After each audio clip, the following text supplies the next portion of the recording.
What I want to talk about is switching the chords better, okay? And there's some really cool tricks. One thing, if I take that D chord, one thing I think you should practice is keeping the shape of the chord with your fingers and then taking your hand off while you're still trying to keep the best to your ability the chord shape. All right, like that. Then what you do is you put it back on. And it's not going to be perfect. You're going to have to make adjustments, right? Fix whatever you need and then strum it again. And then do it again. Take it off, try and keep the shape, and put it back on. All right? This will help your muscle memory get it going quicker. It'll help you memorize the chord quicker. Then you do it with the other chord, E minor. Keep it, put it back on.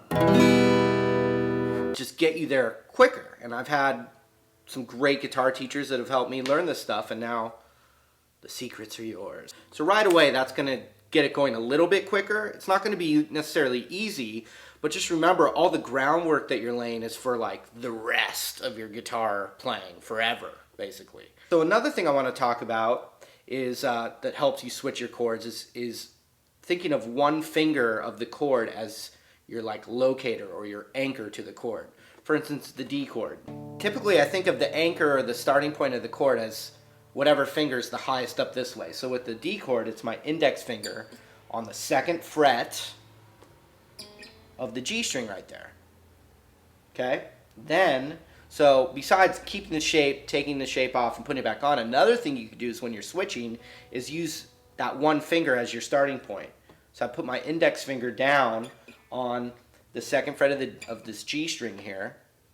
Then I let the rest of the shape take place afterwards. So I go boom. Okay, I know when I think D chord, boom, my finger right there.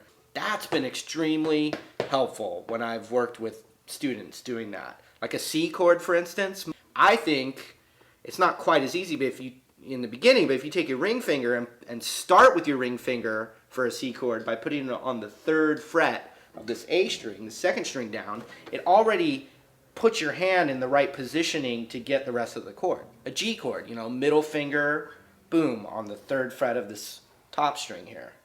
Let the others fall into place.